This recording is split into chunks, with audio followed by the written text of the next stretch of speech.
Hello, my witchlets. So this is the basically DIY projects and such that you might find yourself doing for Lughnasadh, which is this coming weekend. So earlier this week, I showed you how to make a keto-friendly blackberry cobbler that is gluten-free, low carb, all of that stuff. It's really good, very delicious, very happy I made it. Today, what we're gonna do is we're gonna make a potpourri that is a seasonal potpourri that you can use for the end of summer, beginning of autumn kind of time frame, which Lughnasadh kind of encompasses. And we're gonna make a habanero jelly. Now the habanero jelly is gonna be just straight jelly. It's not low carb friendly or anything like that. It uses 4.5 cups of sugar plus pectin, no sugar pectin or low sugar pectin, in order to do it. So it's definitely not a low carb thing, but that's okay. Canning is one of the things that you do when it comes to harvests and such. So I figured we go ahead and make some habanero jelly today and make the potpourri. Now the potpourri is really super easy. You just need 2 apples that you want to cut super thin. I used a mandolin to do that. And the same, you have 2 oranges that you want to cut super thin, and I used a Cameraman Ken for that. So all you do is you put these onto a baking sheet in a single layer, however many baking sheets it takes, and you put them in the oven for about 1.5 hours at 250 degrees. So I'm gonna go ahead and get that started and go with that, and we'll show you what everything looks like at the end. You're also gonna need some star anise, some cinnamon, and some cloves to make this particular harvest-ish, summer harvest potpourri. For the habanero jelly, you need 2 yellow or orange bell peppers, 8 habaneros, 4.5 cups of sugar, a packet of low or no sugar pectin, a teaspoon of butter, and approximately 6 half-pint jars or 1 cup jars. So this makes 6 cups of jelly. You can do it so that they are shelf stable, which is what I'm gonna do, so I'll show you how to do that today. Otherwise, once you cook down your stuff and you put it into your jar, you're done. You can just stick it in the fridge and enjoy. But I don't know who can eat 6 cups of habanero jelly that fast, so we're gonna make it shelf stable. So I'll be back in a few minutes. Okay, so we've gotten our peppers chopped and everything, and the instructions say to use a food processor to mince them. So if you don't have a food processor, you're gonna have to mince your own peppers. I have a mini one, so I've got my pot back here that we're gonna actually cook the stuff in. It's got most of the peppers in there already. Before I talk about this though, you wanna make sure that you're sanitizing your half-pint jars. This is the best sanitizing stuff that I have found. Actually, Cameraman Ken has found. We use this for brewing supplies. We sanitize our brewing supplies with this. Canning supplies, all of it. This is just called One Step No Rinse Cleaner. You put a tablespoon of it into a gallon of water, warm water, very important that it's warm water, and then you can put all of the stuff that you need to sanitize into that and let it soak for, it doesn't actually say. It doesn't need to soak for very long. But it doesn't need to soak for very long. We're talking like 1 or 2 minutes or whatever. And then you can take it out and let them dry off and go from there. Now we will be, since I said earlier I was gonna do this as a shelf stable thing, we're gonna want to boil water, and then we place these with the lids not completely sealed, you know, like that type seal. It's like, it stops right here. Place those once they're full into a water bath, a hot water bath, and you let those boil for 10 minutes, and then you can take them out, finish sealing them, and they're shelf ready. So we're gonna go ahead and chop this up here a little bit more.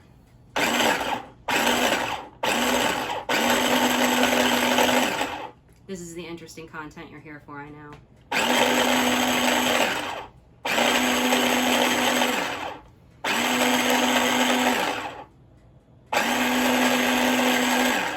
So So the caution with this is you don't want to puree it, you just want to get it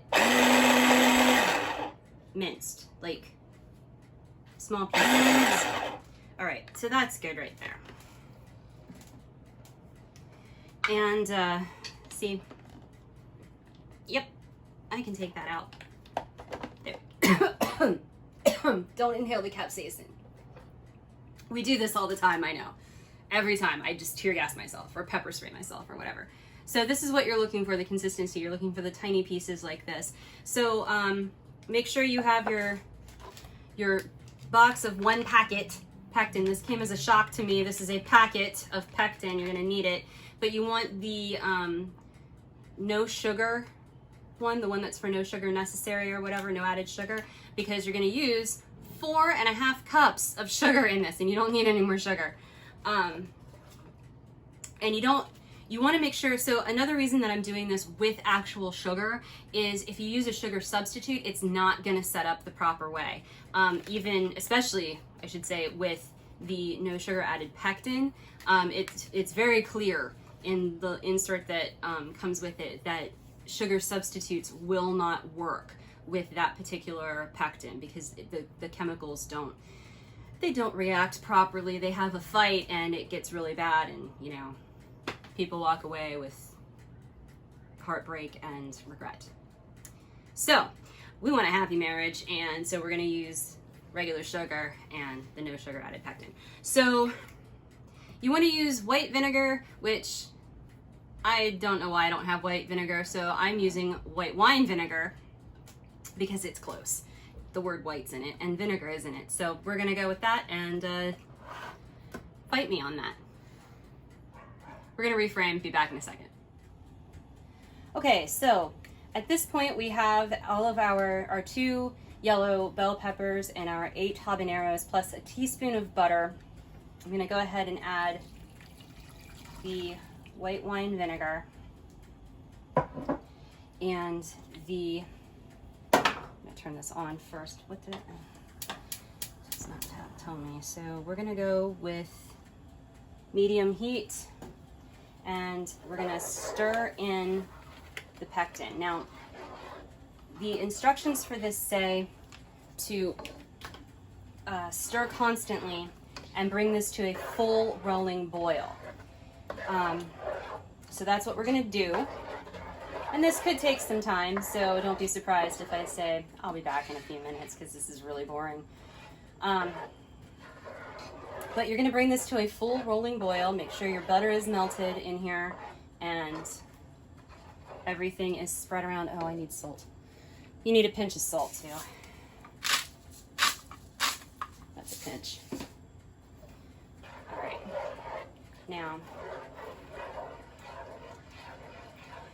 and this is what I get to do for probably about 10 minutes till it comes to a full rolling boil.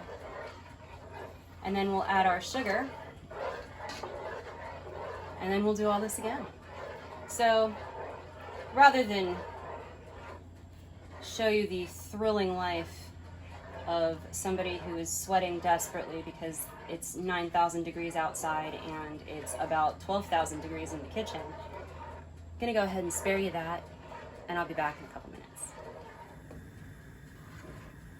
Okay, so we have it at a semi-aggressive rolling boil, slightly more than gentle, but not quite full.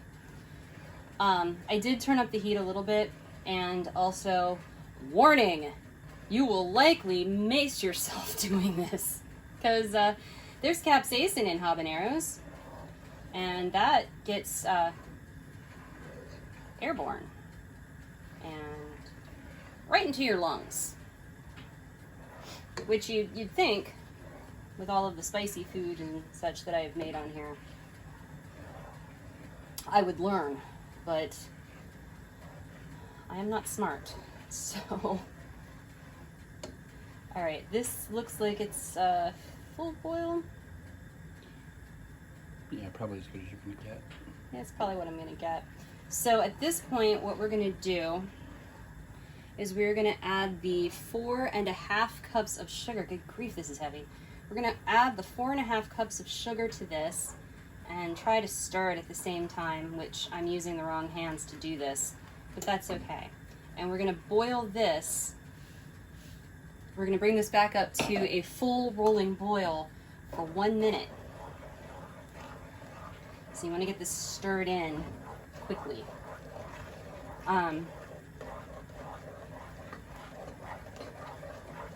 There we go, now it's starting to look like jelly, all right? This looks really gross. It smells delicious.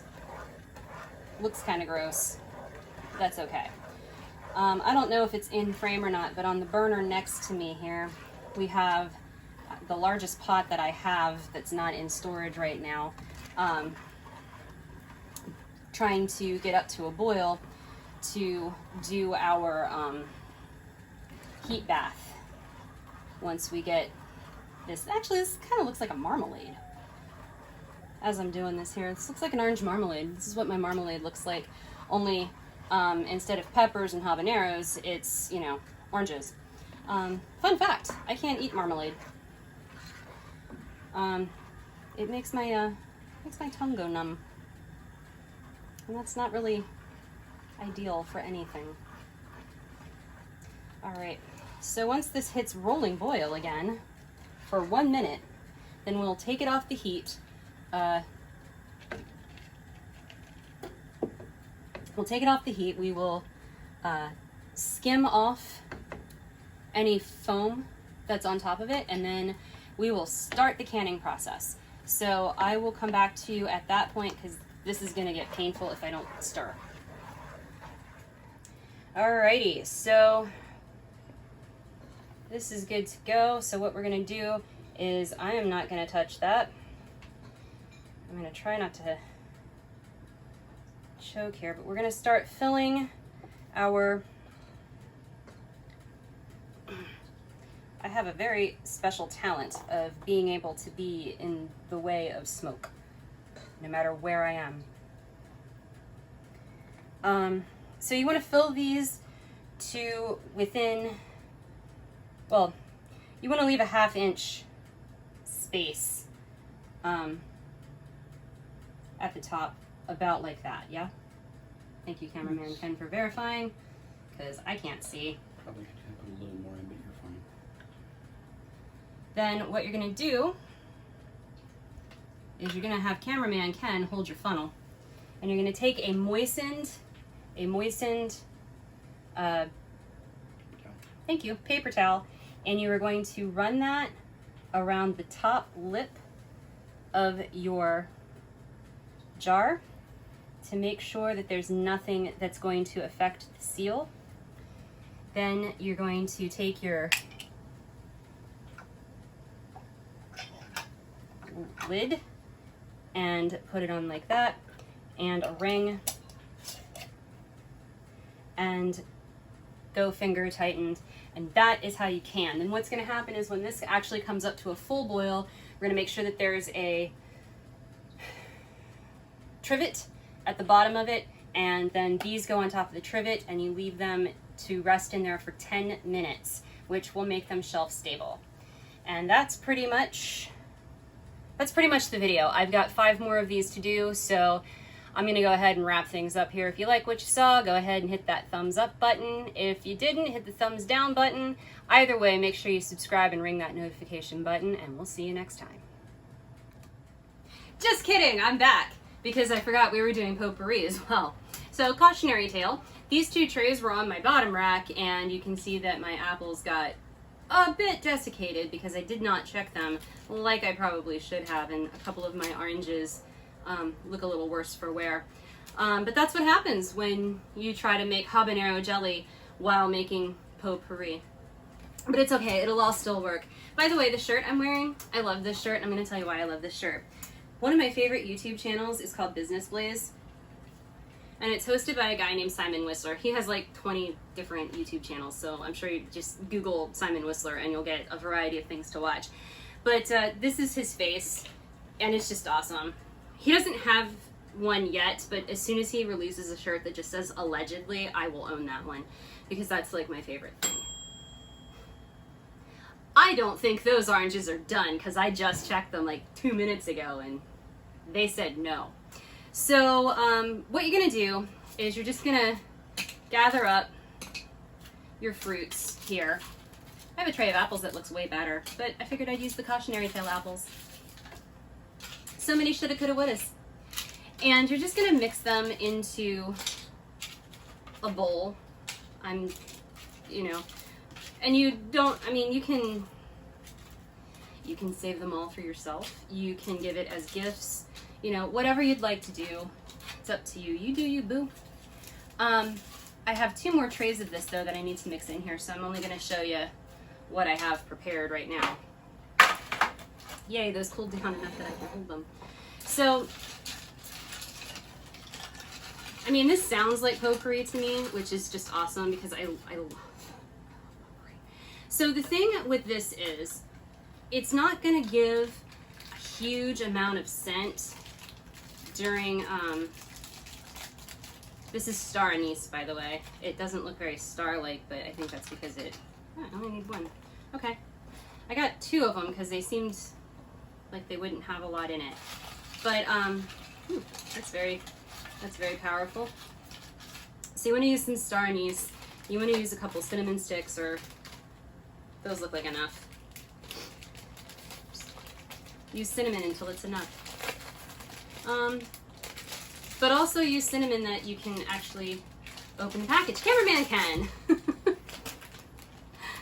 And then from my kitchen altar, I have my cloves in my little test tube because I love that thing. There's 4 sticks in this, so I'm just gonna go ahead and put 4. Yeah, I'm just gonna go ahead and put the 4 sticks in there because, like I said, I do have a whole 2 other trays of oranges and apples. And then for the cloves, you just wanna sprinkle enough cloves in there to reinforce the scent. So that's really all you're gonna do. And then you can let this sit. I mean, right now I can smell it because I'm close to it. I can smell all of the flavors. It does smell amazing. This will last you for about a month, at which point you're going to notice that it does not quite have as good a flavor anymore, even a flavor at all. So what you do is, instead of throwing it out, give it one last hurrah and throw it into a pot of boiling water and let it just boil out all of the remaining volatiles, and it'll smell amazing. Your house will smell like a harvest, and it'll be fantastic. You can also put these into little jars and make gifts for people, little potpourri gifts if you want. Lughnasadh's usually a bigger celebration kind of a thing, so there's more people involved with it, so giving gifts of potpourri could be, you know, exactly how you want to celebrate Lughnasadh. So, which I never say right, and you'll notice I've said it differently every time. It's Lughnasadh, but whatever. Fight me.